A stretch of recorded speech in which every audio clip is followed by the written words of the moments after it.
बच्चों, कैसे हो आप लोग। हमने जो है पिछली क्लास तक तो वो चुंबकीय क्षेत्र पर लिया था और जो हमारा पिछला टॉपिक था वो था हमारे पास में आयताकार जो कुंडली थी, उस आयताकार कुंडली पर बल और बलाघूर्ण। आज जो हमारा टॉपिक है बहुत महत्वपूर्ण टॉपिक है जिसका नाम है यहाँ पर एम्पियर का नियम। कौन सा नियम है ये? एम्पियर का नियम। लगभग हर साल एग्जाम में पूछा जाता है ये एम्पियर का नियम क्या होता है यहाँ पर, और मोस्ट इंपॉर्टेंट टॉपिक है एम्पियर का नियम। तो देखो एम्पियर का नियम थ्योरेटिकल है। नियम क्या कहता है, मैं यहाँ पर ये नियम कि एम्पियर का नियम क्या है, इसे समझने से पहले ये फॉर्मूला देखना। यहाँ पर ये होता है बी सदिश डॉट डी एल सदिश बराबर में होता है म्यू नॉट सिग्मा आई। तो देखो ये हमारे पास में है, जहां बी क्या है हमारे पास में, बी चुंबकीय क्षेत्र है, डीएल सदिश जो है हमारे पास में, ये हमारे पास में अल्पांश की लंबाई है, म्यू नॉट होती है निर्वात की चुंबकशीलता और सिग्मा आई होता है यहाँ पर चालक तार में प्रवाहित धाराओं का बीजीय योग। तो एम्पियर का नियम हमें क्या कहता है? देखो एम्पियर का नियम हमें क्या कहता है, नियम लिख रहे हैं यहाँ पर कि किसी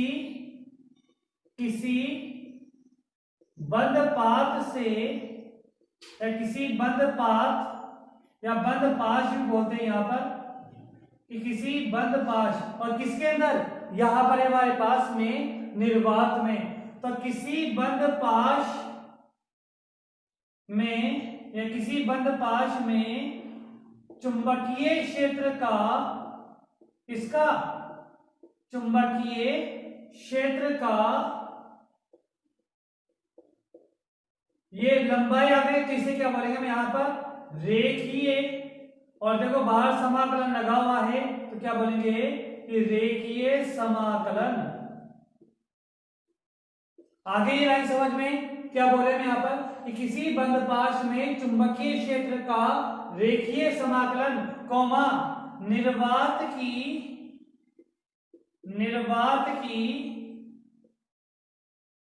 चुंबकशीलता, निर्वात की चुंबकशीलता तथा उसमें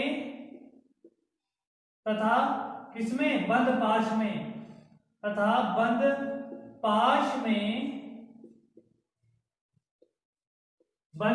में प्रवाहित विद्युत धाराओं का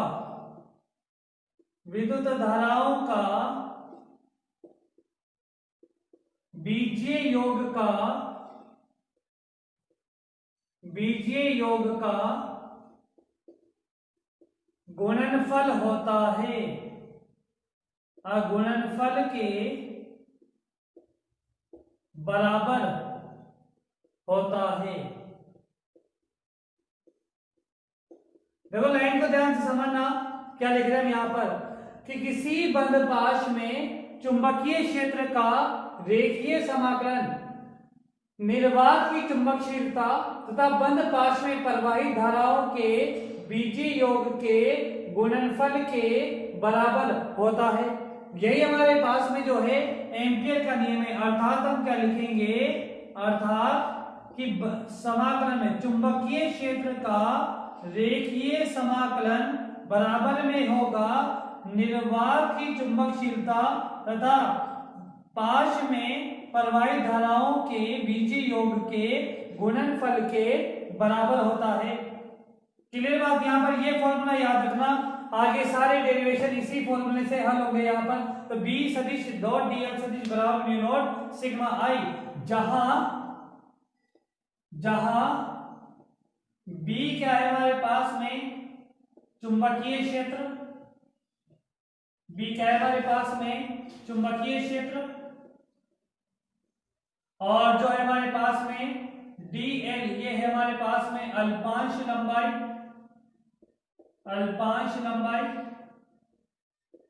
और जो है हमारे पास में म्यू नॉट क्या है, म्यू नॉट होता है निर्वात की चुंबकशीलता। क्या बोलेंगे इसे? निर्वात की चुंबकशीलता कितना मान होता है इसका, याद है क्या, म्यू नॉट बराबर में होता है 4 पाई गुणा में 10 की घात माइनस के 7 न्यूटन अपॉन में एम्पियर स्क्वायर, यही होता है इसका मान।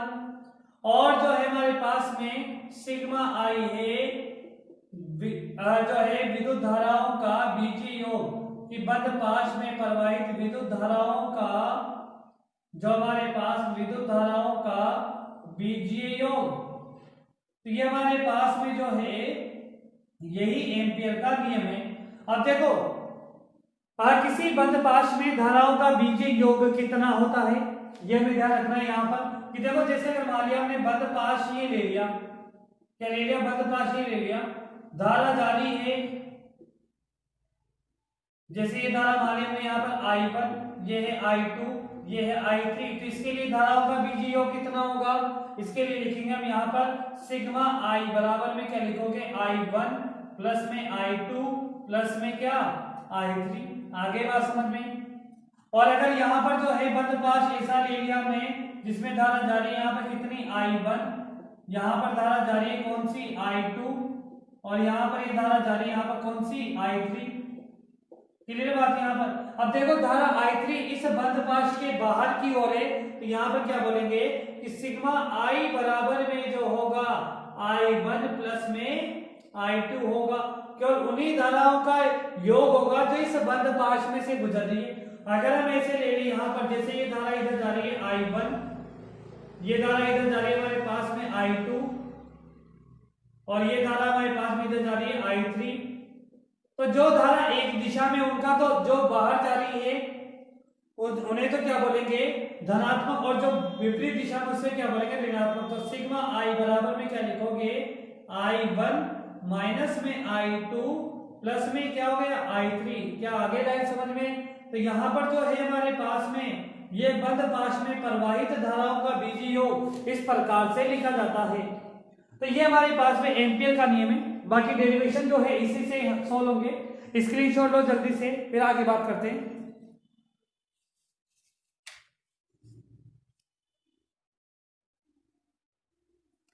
ले लिया आपने इसका स्क्रीनशॉट, आगे बात करते हैं हम। यहां पर एक महत्वपूर्ण टॉपिक है,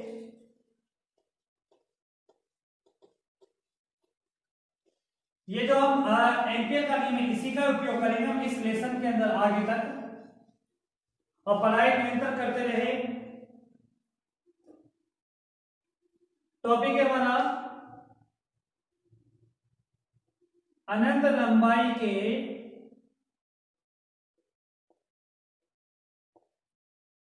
धारावाही चालक तार के कारण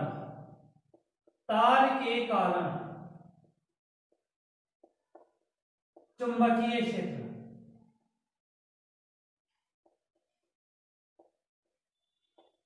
देखो ये टॉपिक जो है दो प्रकार से होता है। एक तो होता है यहां पर हमारे पास में कि बायो सावर्ट के नियम से अनंत लंबाई के धारावाही चालक तार के कारण चुंबकीय क्षेत्र ज्ञात करते हैं यहाँ पर।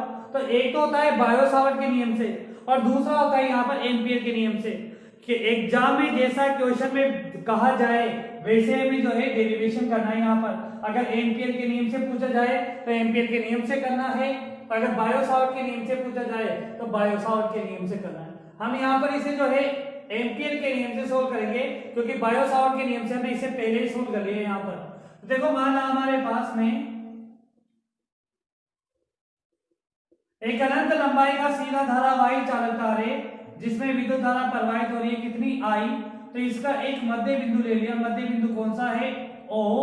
इस मध्य बिंदु O से हम क्या करते हैं, इसके चारों ओर एक स्मॉल r त्रिज्या के जो है एक बंद पाश की कल्पना करते हैं यहाँ पर। तो ये हमने ले लिया, मान लिया इसकी त्रिज्या कितनी यहाँ पर ये r है, और ये जो अल्पांश है यहाँ पर, ये जो अल्पांश है जिसमें विद्युत धारा जो चुंबकीय क्षेत्र है जिसकी दिशा किधर है, यहाँ पर जिसकी दिशा इधर है b सदिश, और जो है dl अल्पांश है उसकी दिशा भी इधर है। हमारे पास में कितनी ले ली हमने, dl सदिश ले ली। मतलब ये अल्पांश की बात करें हम यहाँ पर, बाकी सारी कैलकुलेशन तो हम ऐसे ही कैलकुलेट कर लेंगे। देखो क्या लिखेंगे हम यहाँ पर कि माना एक एक अनंत लंबाई का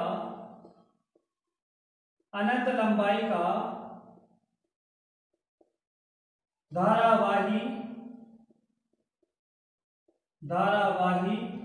चालक तार है जिसमें कितनी कैपिटल आई धारा प्रवाहित हो रही है जिसके मध्य बिंदु कौन सा ले लिया ओ, कौन सा ओ, तो जिसके मध्य बिंदु ओ से स्मॉल आर दूरी पर स्थित कौन सा बिंदु ले ले, ये बिंदु ले लिया मैं स्मॉल आर दूरी पर स्थित, कौन सा है बिंदु P है यहाँ पर, कौन सा बिंदु ले लिया मैं यहाँ पर बिंदु P ले लिया, तो जिसके मध्य बिंदु O से स्मॉल आर दूरी पर स्थित बिंदु P पर चुंबकीय क्षेत्र का मान ज्ञात करना है, चुंबकीय क्षेत्र का मान ज्ञात करना है। क्लियर बात यहाँ पर, तो हम यहाँ पर लिख सकते हैं अतः एम्पियर के नियम से, तो देखो वही काम आएगा बार बार हमारे पास में, एम्पियर का नियम हमें क्या कहता है कि B सदिश चुंबकीय क्षेत्र का रेखीय समाकलन बराबर में होगा म्यू नॉट और सिग्मा आई। क्लियर बात, लिख सकते हैं यहाँ पर, तो ये हमने एम्पियर का नियम लिख दिया। देखो हम इसे और क्या लिख सकते हैं, या बी डी एल और कौन सा प्रोडक्ट है डॉट, तो क्या आएगा यहाँ पर कॉस थीटा बराबर में हो जाएगा म्यू नॉट सिग्मा आई, लिख सकते हैं समीकरण नंबर में 1। अब देखो चूंकि हमें पता है B और DL सदिश दोनों एक दूसरे के क्या है समांतर है, तो हम लिख सकते हैं यहाँ पर चूंकि B सदिश और DL सदिश एक दूसरे के समांतर है, क्या है एक दूसरे के समांतर है, तो मुझे बताओ थीटा का मान कितना होगा, तो थीटा का मान होगा कितना डिग्री, 0 डिग्री। तब हम लिख सकते हैं यहाँ पर कि cos थीटा का मान कितना होगा, cos थीटा का मान हो जाएगा यहाँ पर कितना 1 हो जाएगा यहाँ पर, तो cos थीटा का मान हम यहाँ पर लिख सकते हैं कि कितना होगा, cos थीटा का मान 1 हो जाएगा। और जो है यहाँ पर सिग्मा आई, इसका मान कितना है, कितनी धाराएं प्रवाहित हो रही इसमें केवल आई, तो ये हो गया आई।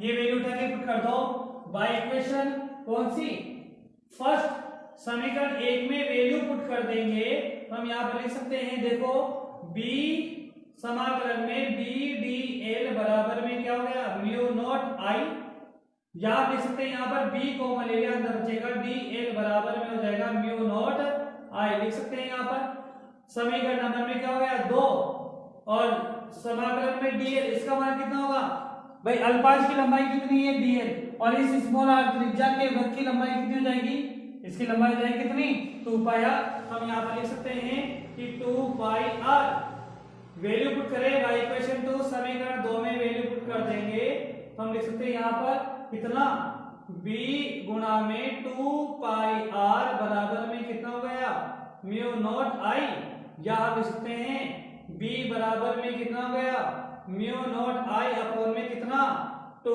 पाई आर, समीकरण नंबर में 3। तो ये हमारे पास में अनंत लंबाई के जो धारावाही चालक तार है, इसके कारण जो है हमारे पास में चुंबकीय क्षेत्र का मान आ गया।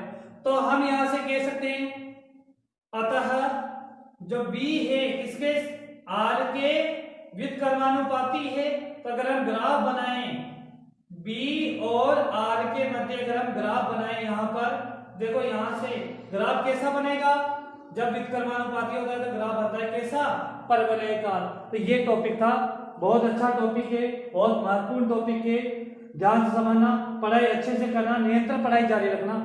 ठीक है, तो अगली क्लास में मिलते हैं। Okay, thank you.